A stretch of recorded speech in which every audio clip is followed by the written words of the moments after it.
Commissioners Matari and Duncan. Commissioner Brooks is excused. Are there any changes to the agenda? No. Okay. I'm probably going to just rearrange some order here so we can get through some of our quick items first.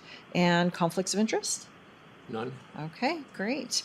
So we'll go ahead and handle item 1 last, because that might take a little bit more time. So item 2, floodplain discussion. David? Commissioners, David Callahan, Community Development Director. The reason I put this on the agenda is over time, our floodplain regulations have gotten more complex.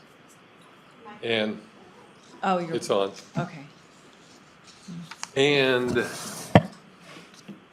we have recently, in the last few years, had a few kerfuffles, if you will, with state and federal people with which we must work to implement our floodplain regulations. And we've actually discovered where we disagree. And Pat can remind you of the details of one case in particular where the state decided that they could interpret our regulations better than we could, meaning they decided something was a subdivision and then therefore triggered floodplain regs when, in my view, it did not. The only reason I bring that up is that there's a weirdness that goes on when we can't control our own determination of our own regs. Sort of put that on the parking lot for a moment, if you would. Another aspect of the floodplain regulations is that we do something added that's not mandatory. It's called a community rating system. And we do that because it reduces cost for homeowners within the floodplain to get insurance costs lower. And we've been doing that for some time. CRS has been around, if I remember right, since 1990. How long have we been involved in CRS? I think at least 2001 is, Yeah. So it's a useful thing, but going back to my earlier statement, over time things have gotten more complex. The staff spends more and more time each year that goes by complying with all of the requirements for CRS. So by way of explanation, Ben did the math and we've discovered we spend about $24,000 a year in staff time just making sure that we're meeting all of the federal requirements to stay in CRS. But when we do the math for how that equates to reductions in insurance premiums for the people that benefit from this, it's a total of about $12,000 for all of those people. So we're spending twice as much money in staff time as our residents are getting benefit. So I'm thinking that much as I don't really like it, I'm thinking we ought to seriously consider backing out of CRS just because it's not cost efficient. I'm happy. I mean, I know this is a lot to digest all at once. We could go into more detail if you want. And we could have this discussion over time if you want. I'm not necessarily expecting a decision today. And you know what? This is not happy. Our deliberations are listed as discussion, which means we can't even make a decision on the Coeur d'Alene Reservation rezone. Pat, do you want to look at that? I think it's right there on your, I don't know if you have one on your table or not.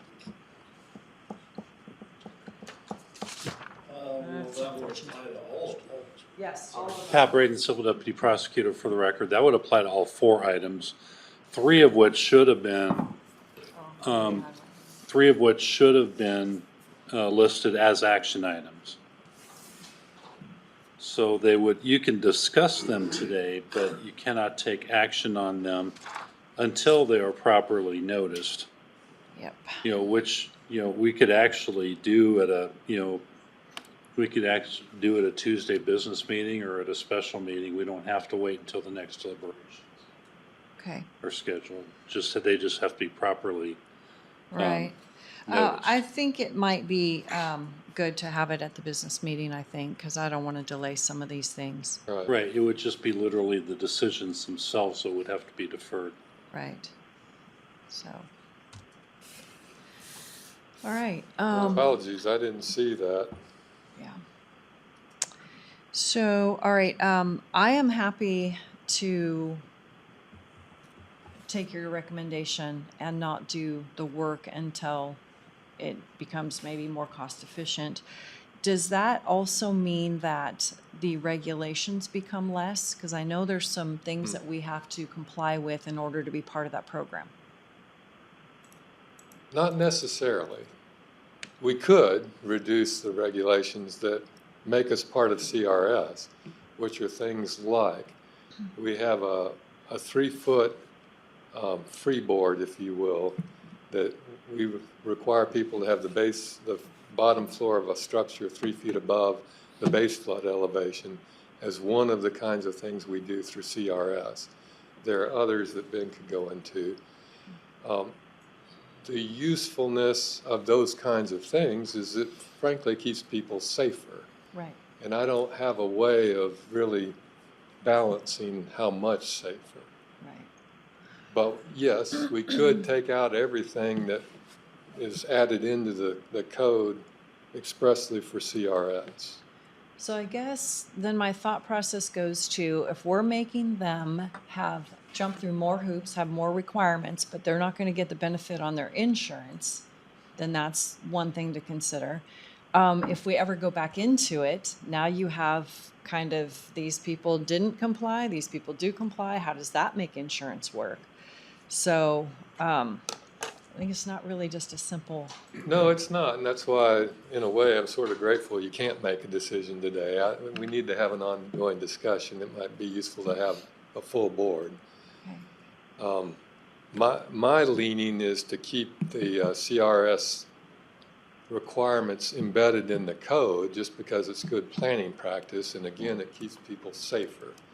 And if you remember the fiasco in Houston last year, the feds spend billions of dollars every year all around the country because of floodplain nightmares. Right. I'm wondering, though, if somebody does comply with our regulations, why they couldn't go to their insurance company and ask for that discount, even if the county isn't considered rated? Because they're It's a complying with all federal that. program, and the insurance companies don't have that ability, as I understand it. Yeah, it's through the National Flood Insurance Program. So there, at least their basic regulations that have to be complied with, whether we're in the CRS program or not. Okay. So my understanding is that when they consult with the National Flood Insurance Program to get a quote, they take that information into consideration when drafting the policy. So if they provide an elevation certificate that still shows them elevated so high, they'll take that into consideration and give them a policy based on that. Okay. All right. Some thoughts? Now, the way I understand it is that there's really 2 levels that we're talking about that the community development would be involved in. The first one is to ensure that people could get the flood insurance. And the second one is the additional effort that we're putting in so that they Yes. can get an additional discount on their The premium. CRS is the additional part, Yeah. community rating system.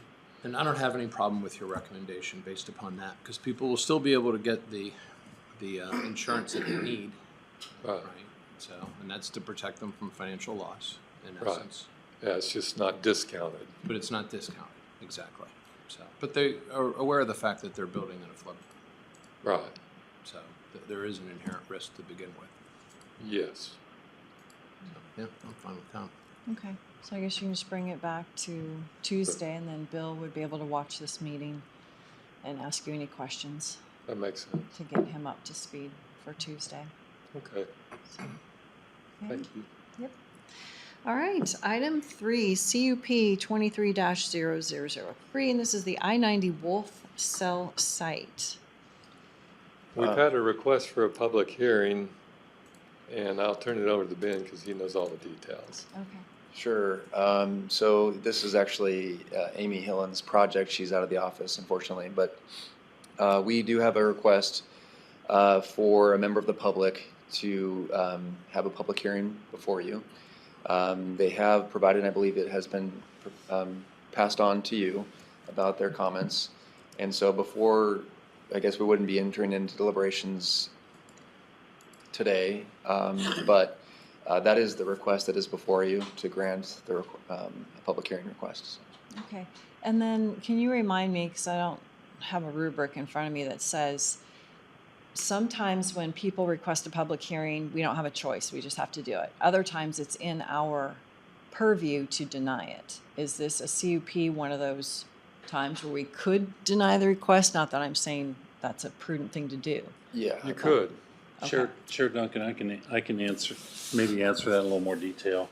Typically, if a hearing examiner recommends denial of a project and the applicant is the one that requests a public hearing before the board, that's when I give my, let's just say I give my strongest recommendation that it be granted for due process reasons. Now, when it's the other way around, when it's been recommended for approval, but somebody, a member of the public requests a public hearing, that I think the board does have a little bit more discretion in that regard. In this case, it is a neighbor immediately adjacent to the side of the proposed tower. So I think, the equities here, I think balance in favor of granting the request.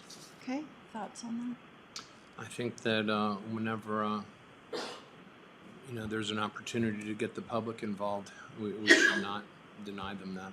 that? Okay, so then is this something that has to come before Tuesday business meeting, or is this staff can proceed? I would probably go ahead and make the official decision on Tuesday, but I think this gives enough,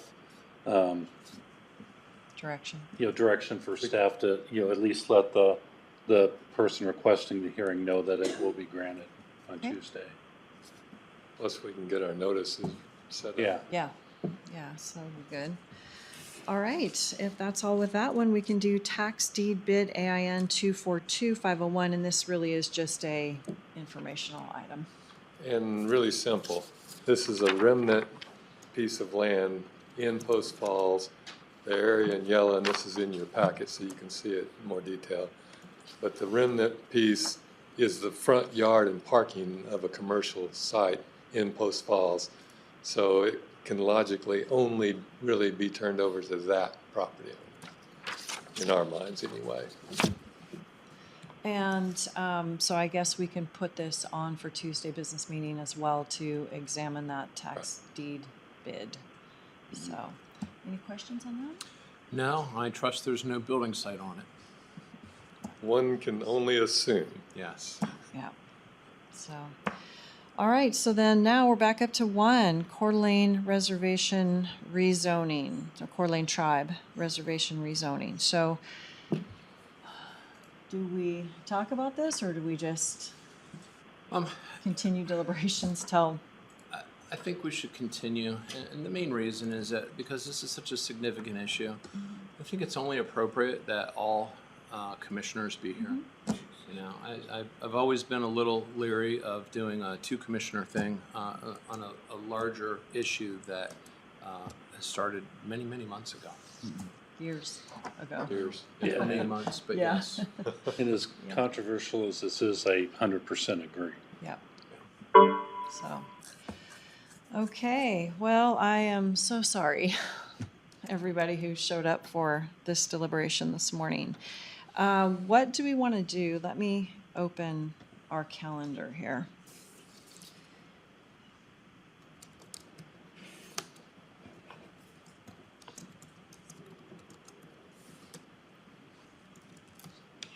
So we're looking at Thanksgiving, so that's not helpful. And we've got the canvas next week, and so that a Thursday is just not going to work.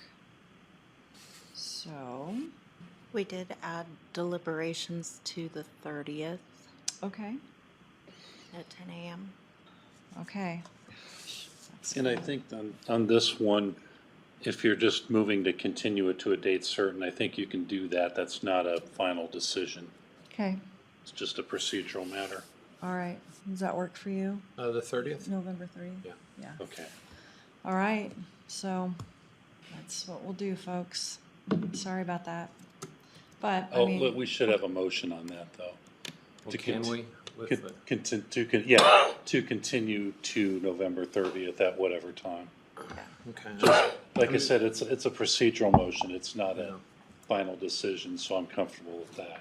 I move that we continue deliberations to November 30 for the Coeur d'Alene Reservation rezone. Second.